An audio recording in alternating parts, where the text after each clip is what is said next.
Boom! We are live, ladies and gentlemen, boys and girls. Welcome to the Life is a Chad YouTube channel. And I thank all of you for being here wherever you may be. And of course, however you may be listening. So I actually, much like a lot of my content, I tried to make this video and discuss it like a week ago, 2 weeks ago.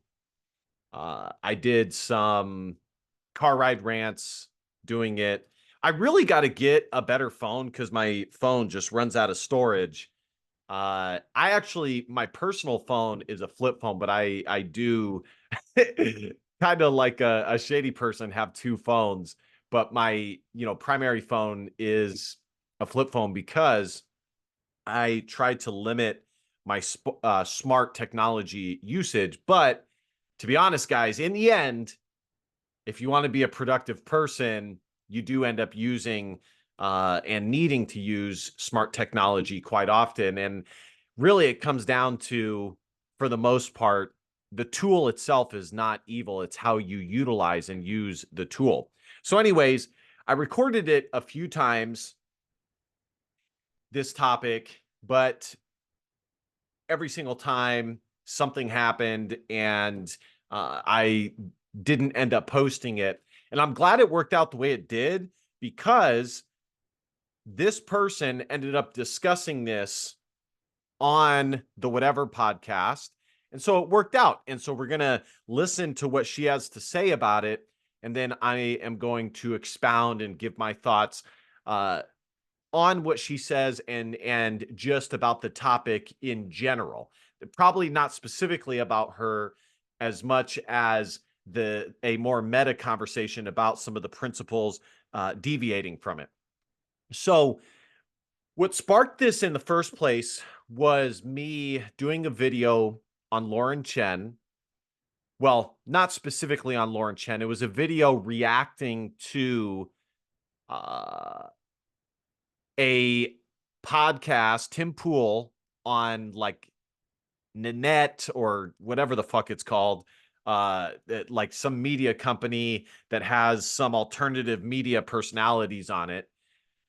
And it had Tim Pool as the host, Rachel Wilson, Isabella O'Reilly or Isabella Moody. I don't know which one it is for sure. It had Lauren Chen and it had Pearl Davis. And I really went in hard on the misconceptions that Lauren Chen has and the inconsistencies in her worldview. Namely, we have a lot of TradCon women who are not as red pilled as they really think they are and have no clue just how feminist they really are until somebody actually exposes them and points it out and critiques their worldview. So, but I'm not going to delve into that too much because I already did a video on that. Maybe I'll link it in the description. Very popular video. You guys can check it out. And in the comment section, I actually ended up doing that video and one other video, and that one was more directly about Lauren Chen. It was reacting to I was reacting to her discussion with Andrew Wilson, and that was really the first time that she got exposed.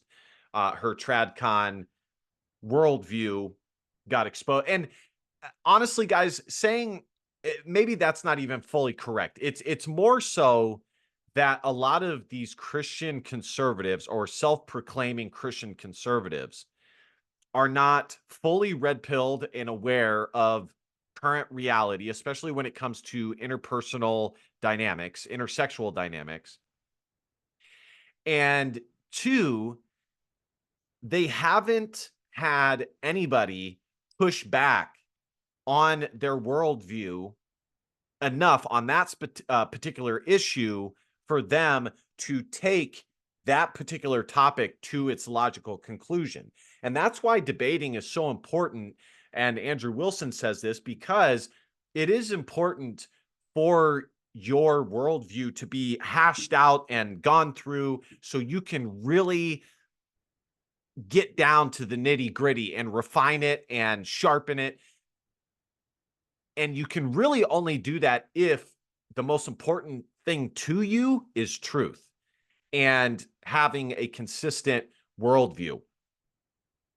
So anyways, I have done those videos, and what sparked it is in the comment section, there's always a few people who will say, and I notice this, who will say, and it's not just my comment section, it's other comment sections, but I mainly definitely saw it in mine.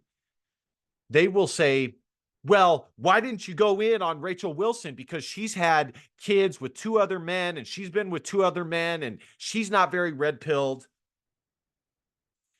And to tell you the truth, guys, and if Rachel ends up watching this video, I really did not know, because to tell you the truth, I don't really give a fuck, because I am not trying to attack somebody's personal lives. I'm trying to attack their arguments. Hypocrisy is one of the worst arguments that you can make to shatter their worldview. Okay. And yes, that doesn't mean that you can't ever point it out, but hypocrisy is not the end all be all, because I always say this, Andrew always says this, and other smart debaters always say this. You can point out that something is bad or good while doing the exact opposite without taking away from the truth and the value of the truth claim itself. And I always give the example, you can say that smoking is bad while smoking a cigarette, and the truth behind that claim is still valid. So that is what they will commonly say in the comment section. And I didn't know the answer. There was somebody in particular who was going hard on this because I don't really care. And thus, I did not have any motivation to look into it. And so I kind of just, and I wish I didn't do this. And I do regret doing this. I wish I hadn't, because I'm better than this. I'm smarter than this. But I kind of responded just out of like kind of just throwing my hands up like, well, fuck, I don't know. And I said, well, she's admitted in the past that her hypergamy got the best of her, because I was just kind of guessing, to tell you the truth. And I should not have done that. Okay. I should not have done that. I said something to the effect of she admitted that her hypergamous nature, because you throw a quarter in the water and it's fucking dropping on heads 50% of the time. When it comes to women, 9 times out of 10, that is really the case. And I think even Rachel would agree to that 9 times out of 10, or at least over 50%, if a girl leaves a man, you can almost guarantee that it's out of her hypergamous nature. So, but I didn't have any evidence for that, so I should not have commented that. And to tell you the truth, I didn't really even think about the comment. I didn't think anybody would it just wasn't, to me, it wasn't that big of a deal. And then Rachel commented and she said that that wasn't the case. And so I edited my comment and, put what she put. And so the video that we are going to be watching is her clarifying that position. So full disclosure, I do apologize for that. Overall, I wouldn't say that this is that big of a deal, but to me, it is important to be good faith, to maintain truth and honesty. And even though Andrew probably wouldn't want me to point this out, Andrew's always been a good guy to me. Rachel has, same thing. And I do agree with 99% of what they say. I'm not going to hide that fact. So that's why it's important to me to maintain good faith and any semblance of a professional relationship to put this forth, to put this video forth. And it's good to be honest, it's good to be truthful, and when you're wrong, it's good to say that you're wrong, okay? Flat out. All right? And I hope all of you haters can understand that and recognize that and be okay with that. So, and in my experience as a professional within leadership positions, it is important to maintain a honest, trusting relationship with people that you are working with in the same space, even if they're not in the same space, because you never know what might happen down the line. And let this be a lesson for anybody out there. If you're a young guy watching my video, you never know who might help you in the future, what might be a stepping stone to what. And it's just good to maintain with good people, good relationships. So then I wanted to make a video discussing this and discussing my thoughts on it, not on the comments, but about hypergamy and I've discussed it in the past, and about dating women with children from another man. Okay. I've discussed it a few times, so we're going to discuss it again, but we're going to discuss it piggybacking on this video. So let's check it out. All right. So here we go. Again, this is from the Whatever podcast, but this clip was posted by Back to the Roots. Here we go. Relationships that, well, I can't even say they were bad, because like my first 2 children I had with my high school boyfriend I was with almost 6 years. I knew him my whole life. Great guy. He went through some personal shit. There was no cheating. There was no blowouts. There was no like toxicity. He just went through some really intense personal stuff, left. Okay. I'm alone with 2 kids. I'm devastated. I couldn't predict how I ended up here. I never thought that would be me. I intended to be with one guy and stay with one guy forever. It didn't work out. Put me in a vulnerable position where guy number 2 comes along. I meet him. He sounds great. He sounds perfect, too perfect, in fact. Marry him, have a baby with him like I'm supposed to as his wife, and he turns out to actually have some very serious issues I didn't know about, that he didn't tell me about. So I understand what you're saying, where like women can be vulnerable and there can be bad guys. That's true. However, when that one left and I'm alone now with 3 kids and 2 ex-husbands, and I knew everyone forever for the rest of my life is just going to say, oh, she has 3 kids with 2 guys, and they're going to assume you're a high value woman, that I was like promiscuous or that I was sleeping around with randos, which I never ever did. And I'm sitting there at 26 trying to figure out what the fuck do I do now, right? And what I had to do, I could blame the guys, I could look at them and all the things they did wrong to me, but instead I went, wait a minute, I'm the common denominator here. There's something about me. Either I'm attracting this type of guy or I'm attracting certain behavior. Something. I'm the common denominator, because they were total opposites. So I had to take a hard look at myself, and this is the only way I will say that I think I could be an example to women out there. In every other way, I'm not your life coach. I'm not your mom. I'm not the lady with all the wisdom. But in this one way, I think I can be an example, which is that I took a super hard look at myself at 26, which is hard to do. We don't like to do that as women. Be introspective and look at where all our flaws are and where our weaknesses are. And I went, okay, I see a pattern of what I'm doing. I see that I sometimes have a bad attitude. I see that the default feminism was in me too. I didn't think I was a feminist, and I didn't think I was doing anything particularly immoral or wrong or bad, but I did have like the modern woman attitude to an extent. And that led me to pick people based on wrong factors. You have to look at like, you know, your childhood stuff and all that. But all I'm trying to say is, I think that we have an issue where we tell women that they are perfect, they can do no wrong, you're a goddess, So that's essentially it. The clip is about something else, but I just wanted to play that right there. And as far as, so there's 2 parts of that I want to discuss, okay? I'll discuss the part of what happened in the previous and expound on that, and just kind of what she talked about at the end, okay? So I do agree with her completely and utterly that all women in the West have an inkling of feminism in there, because they have been so indoctrinated and so consumed with this ideology since they were in grade school.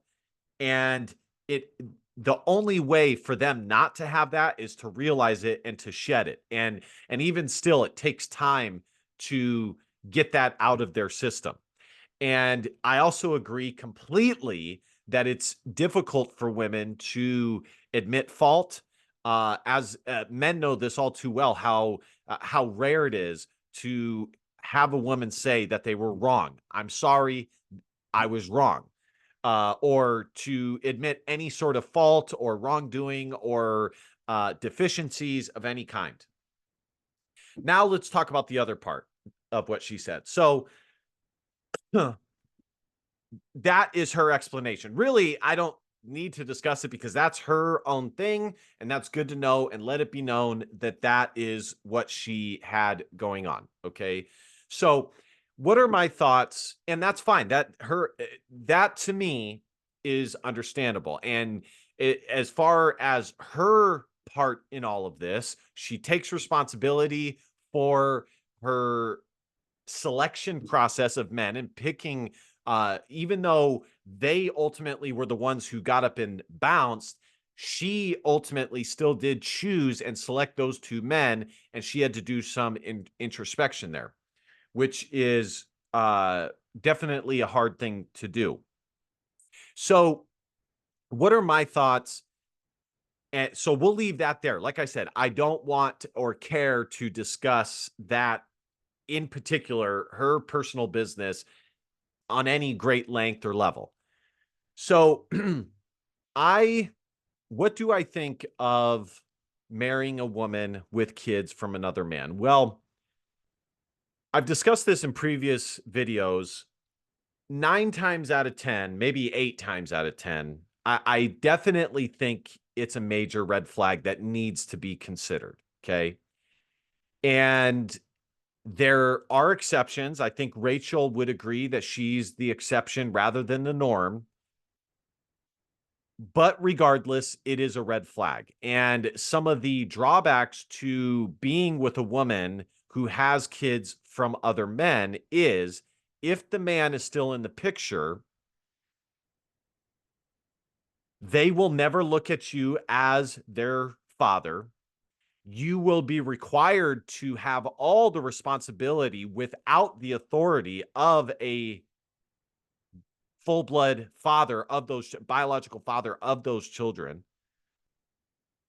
And ultimately, you can grow to love these kids, and she could decide to bounce. And there's not a damn thing that you can do about it. So the extremes or the outside circumstances that I would consider, like, let's just say hypothetically, you were to marry, all things being equal, you were to marry a woman with a kid from another man or multiple. I think number one, you should require that that kid become legally, like you legally become the father of that kid. And for the other father, especially if they're not really in the picture anymore, to get rid of their legal rights to those kids. Okay. Now, what do you do if the father is still in the situation? Well, you can't really do that. I mean, I suppose you could still do it with the understanding that you are still going to allow the kids to go and see their biological father from time to time. But that's an extremely tenuous and emotionally driven situation for the kids and everybody involved still. Even in the best case scenario where everybody is acting like adults and they're acting in good faith, it's an extremely volatile situation and tough situation. So if the father is still in the kids' lives and you cannot get legal status over the kids, then I think the only scenario in which you can look past the kids from another relationship or father is that the woman is so profoundly different and has so obviously shed her stripes from the previous relationship. Or there's like a situation where it is without a shadow of a doubt a situation that she had to get out of. It wasn't really her fault. Could she have chosen uh him better? Could she have chosen a better partner? Sure, but it was extremely volatile, and she had to go. But even that, I'm not a big fan of, because far too many women take advantage of that situation and lie about the true nature of their relationship, and it's not as bad as they purport it to be. So there are circumstances where people do change, women change, and they change for the better. It's rare, but it does happen. Also, the woman would have to be a Christian. Like that is a guarantee. She would have to be a Christian. You would have to see evidence that she believes in marriage, she believes in the contract. Like, to me personally, and this is just how I view it myself, there's maybe like a 0.5% chance that I would consider doing it. It's because I've seen it with people I know. I've been a part of it myself, not from my relationships, but people that I am close to in their relationships. And it's just not an easy thing to go through. So there are outliers, and I think Rachel is an outlier, but my issue overall with giving men too much hope regarding the outlier is that I know that men love idealistically. And I know that men, and this is a flaw in feminism, in their thinking of the true nature of men, is that men really do want to believe and think the best about women. That's where the saying "all things sugar and spice and all things nice" come from. Because men have this perception of women and what they are, and it's rooted in this like optimistic idealization of them. So in the end, it would really be like a 0.5% chance of me. And I don't want to give too much leeway for these men, given how I know how men think, for them to think, well, that means that I can find somebody who is an exception to the rule, or a unicorn in a sea of bears. No, no, it is highly unlikely. Now, there is one more thing that I want to discuss, though, which is, and I think Andrew himself has talked about this, that ultimately, and it's just a numbers game, okay? If you believe that monogamy is the best, if you believe that the nuclear family is what's best for your civilization, for your country, for people as a whole, for human beings, then there's only so many women available to men. And like I said, it's a numbers game. So if you're an average man, you're only going to have so many options to choose from. And that's why there's the saying, or whatever, the idea that men have sex with what they can, women choose who they have sex with. It's very different, because the pool of options is vastly, vastly different. And so at the end of the day, if, given the fact that you believe, as I do, that the nuclear family is what's best for civilization and for human beings, especially centered around Christ, then, and given the current nature of the society that we currently live in,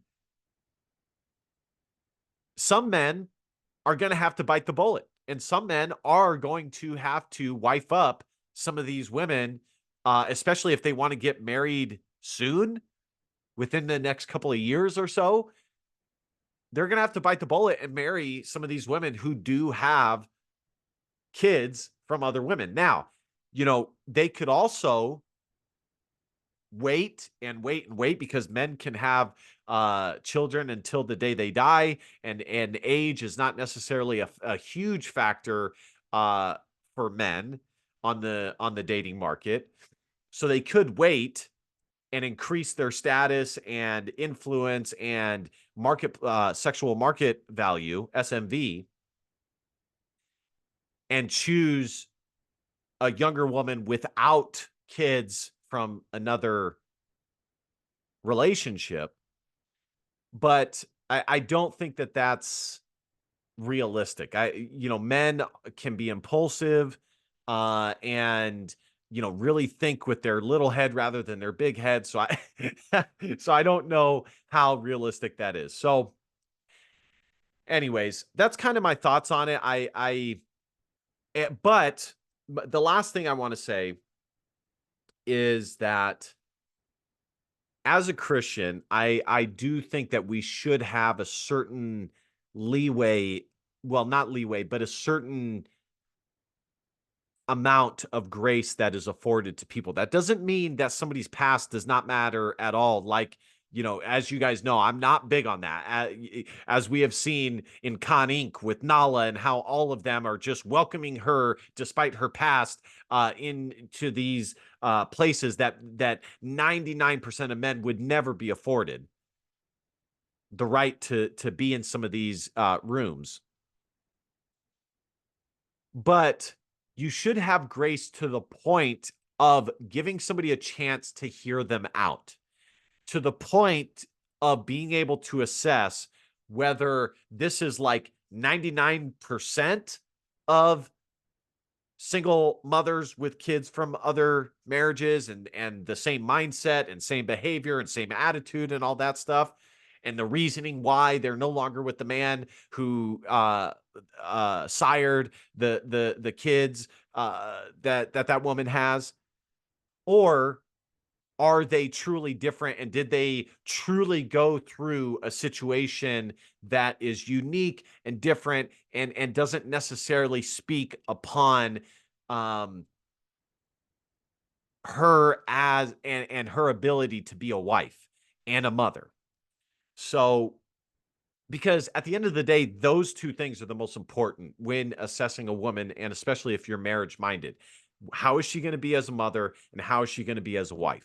And so you should have grace, or leave room for grace, only up until the point to be able to hear out the reasoning for why they have the situation that they have, and why they have kids from another man and they're no longer with that man, and then hear it out.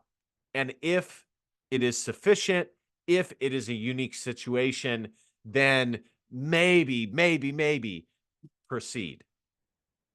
But again, even that I'm kind of iffy on, because men are so idealistic in how they view women, and again, tend to think with their little guys rather than their big guys. So